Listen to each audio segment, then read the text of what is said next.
So Brandon Tatum, who's a black conservative, was surrounded by 20 black woke Democrats, and he completely called them out for their victim mentality. Right here, they're talking about black on black crime. Take a look.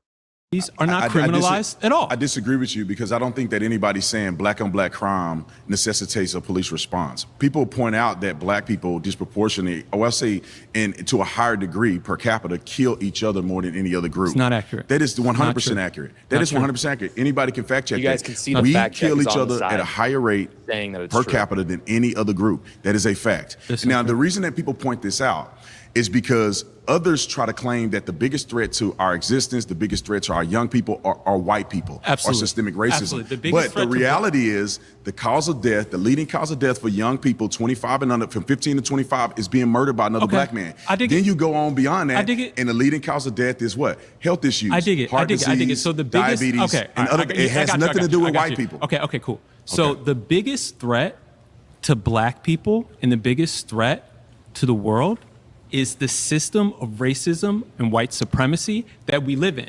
Because the system of racism, white supremacy. Give me an example how the system is directly affecting you. Exactly. The system of racism, white supremacy affects every faction of interaction. Give me an example. I'll give you an example. We're talking economic, social, and sports. So these black drug dealers that you're mad at. For example, Freddie Gray. Freddie Gray was a petty black drug dealer. He still was selling drugs. Yes, he was selling drugs. Who was he selling drugs to? He was selling drugs to black people. Okay. But no petty white drug dealer has ever been thrown in the back of a paddy wagon and ended up dead. That is not true. They just didn't get publicity. Only petty black drug dealers are criminalized for selling drugs. That's because we live in a system you want to go to Freddie Gray? Racism, white supremacy. Who was the judge? Who was the judge? Over-criminalizes the actions of black people. Who was the judge? Overlooks petty white crime. Who was the prosecutor and judge that allowed those police officers to get off in that crime? It was a black judge and a black prosecutor. Also, in 2018, there were multiple officers in Baltimore who were found guilty of planting drugs and weapons on black people and arresting them. That is an example of racism, white supremacy being used to weaponize crime and criminalize black people. You've never heard an instance in which petty white drug dealers have had drugs and weapons planted on them that has led to their arrest. Have you ever been a police officer? God, have you ever no. arrested? Have you ever arrested anybody? God, no. Well, let me break this down. God, the things no. that you're saying are focused on what's happening in the black community. You don't know what's happening in the white community. I know exactly. I just told you they're fiend out. I told you there's an opioid.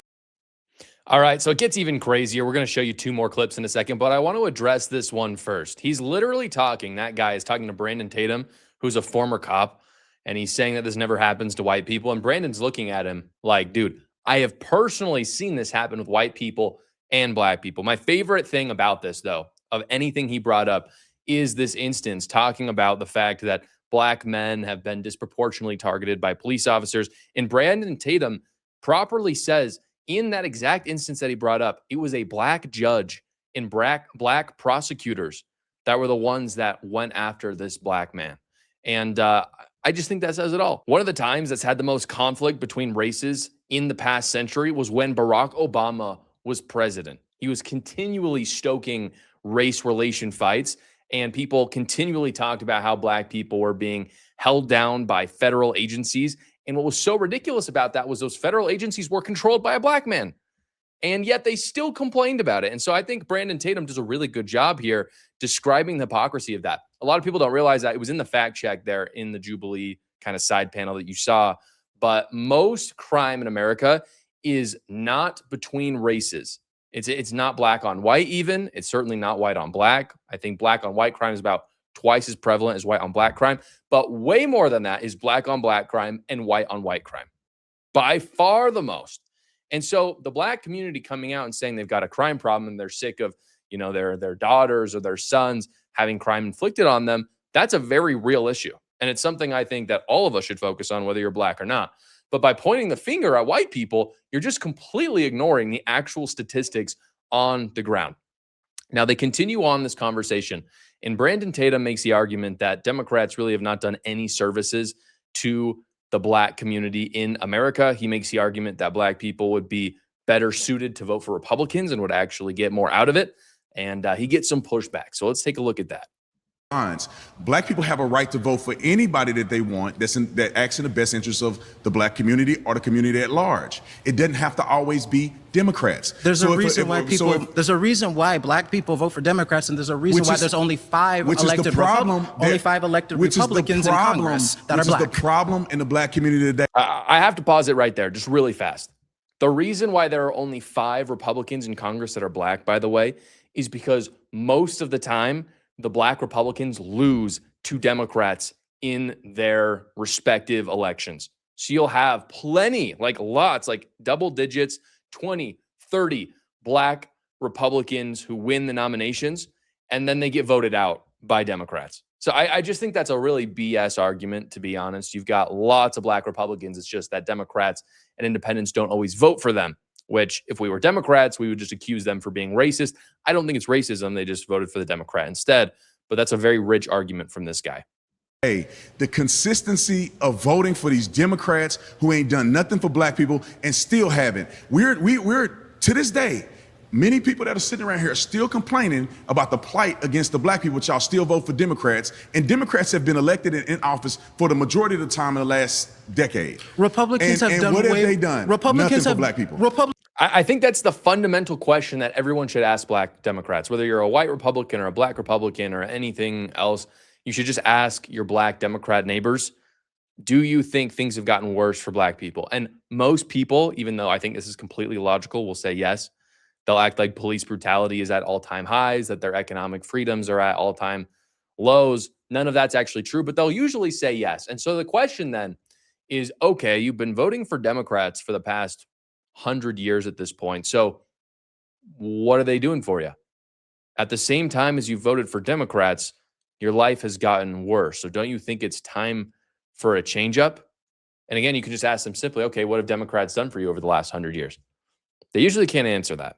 Republicans have done way more damaging things, even just as of recent. Just recently with Doge, we had the highest exodus of black women in the federal workforce. I'm not sure if you're not aware of that information, but wait, I'm not sure if you're aware of that information, but black is cutting spending and cutting spending for social services, increasing poverty, increasing crime, increasing death, and harming people over and over again. You are doing nothing to help the black community, and trying to perpetuate a policy platform that insists that black people need to be put down is not going to put people forward. That is a lie. Absolutely You are not. saying that we're going to cut government spending, but we should leave all the black people there because they're black. No, we should increase government spending by taxing the rich, funding our communities, and putting us in jail instead of putting people in power. Taxing the rich is a foolish statement by you. What do you mean by taxing the rich? We in California have already seen. That's why people are leaving California. Oh, wait. That's why business owners are leaving here. Companies are leaving. They're fleeing. In California, even in the basic past, when we taxed the rich, we were able to fund the University of California systems. And what did Ronald Reagan do? Ronald Reagan said, let's slash that because black people need to suffer, communities need to go down. And what do we know? Now we have budget. Now we have budget deficits affecting our system. All right, so we've got one more video that I want to show you, and I think it's the craziest one of them all, but I have to address 2 things that this guy says here. First off, the Doge cuts that happened, most of the workforce that left that were from the Democrat side, they willingly left. They decided they didn't want to be a part of the administration anymore. Now, did that include a lot of black women? Sure. I mean, black women are statistically going to be much more liberal and progressive than white men, for example. So it would make sense that that would be disproportionate now, but again, that's by their own choice.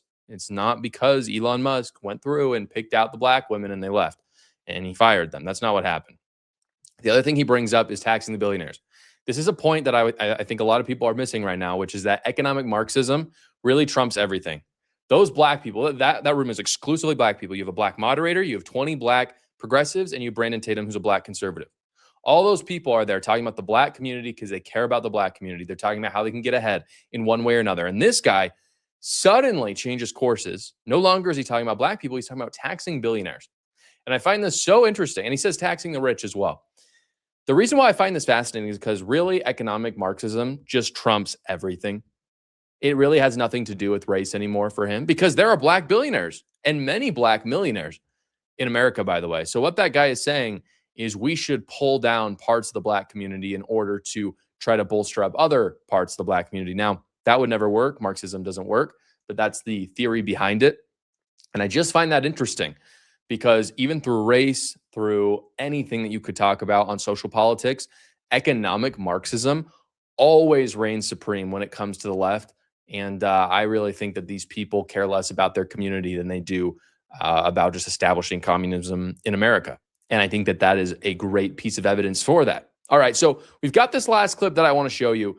Brandon Tatum goes into the fact, and this is really the crux of this issue, I think, and it's why I'm passionate about it, and I'm sure you're passionate about this as well, which is that ultimately when you tell yourself you're a victim, it is a self-fulfilling prophecy. And so Brandon Tatum makes the point that they should just shirk off that victim mentality. It's not helping the Black community, and this leftist loses it when he says that. At least come to a common knowledge of this. I do not believe that there's no such thing as racism in America. There's racism in America. There's systems that disproportionately affect Black people in a negative way. But what I'm saying is that I don't even think it's close to a primary reason why Black people see success or do not seek success in America. So I think it's a very minor thing that occurs in society. Everybody has their own engagement with disparity in this country. Some believe it's discrimination. You have privileges of being better looking. You have privileges of being athletic. You have privileges of having parents. All of those things are contributing factors that everybody engage in. Yeah. Racism does exist in part. Systemic things that cause Black people to be behind the curb in part does exist, sure. But it's so not let me get significant reason why Black people clarification questions. Okay. First and foremost, why are you saying systemic racism instead of just racism? Well, you got to qualify it. I mean, I don't, systemic means the continuation of racial practices. Mm-hmm. So you're saying from this point till now, that's why you would say systemic. You believe in interpersonal racism? Can Black people be racist? Yes. Really? Yes. Okay. All right. So you're just wrong. That is insane, by the way. We'll finish the clip, but that is the most insane thing that happened in the entire debate. That is so crazy. How am I wrong? I got you. Don't worry about it. Come on. The reason why I asked about like why you brought it down to systemic is because it's a whole. Racism is a whole. It's an entire system, right? So when you talk about Black people being racist, you have to understand the ability to actually flip the power structure and use the premise of race and racism for your benefit. Question: who created race? Okay, so just we want to read between the lines there and actually see exactly what he said. He is saying in order to upend racism, we must be racist. And he's saying that that's not racist, essentially. But his exact words there, where we need to upend this and essentially tip the scales the other way. If the pendulum is over here, let's just assume for a second that there is a lot of racism in America. It's not that we need to get here in the middle. It's what we need to get over here, where Black people are the oppressors and white people are the oppressed. That's exactly what he's saying. I'm not putting words in his mouth, and that is terrifying. He's literally saying as a Black person, you cannot be racist. Meaning, if a Black person goes out and spits on a white person and says, you dumb white person, and says, in some way, hey, we're going to make it, for example, you can't buy houses. You can't have land. We're going to basically do to you what you did to us 200 years ago, which we didn't do. It was our ancestors, and we can't answer for the crimes of our ancestors. I'm sorry. But let's say they wanted to do that. He is saying that would not be racist, which is so insane. So insane. And herein lies a great opportunity for the Republican Party. Most Black folk, I believe, hear that and they think that is nuts. Yes, clearly Black people can be racist. It's pretty simple. You know it when you see it. And so they see that crazy progressivism in their community and they think, I don't want any part of that. And one of the reasons I'm sharing this clip today is I think the Republican Party has an amazing opportunity to bring a lot more Black folk over to their side, because the reality is, if you look at the Black communities, especially in the southern United States, most of them are quite conservative and they've just voted for Democrat out of habit for a long time. I'm not saying they're dumb. I'm just saying it's habit, it's tradition. A lot of people aren't that tuned into politics, and they actually have a lot more politics that align with Republicans than Democrats. I think showing clips like that can show them how insane the progressive wing of the Black community is. They are the most insane. They believe in reparations. They believe, again, that they cannot be racist. And I just don't think that's winning. I think people hear that and they just think it is so insane. You heard the guy earlier say sports was something that has basically been used to cudgel Black Americans for a long time. What are you talking about? sports, which are predominantly black. You know, there are way more black millionaires and billionaires in sports than white in America and around the world. So insane things to say.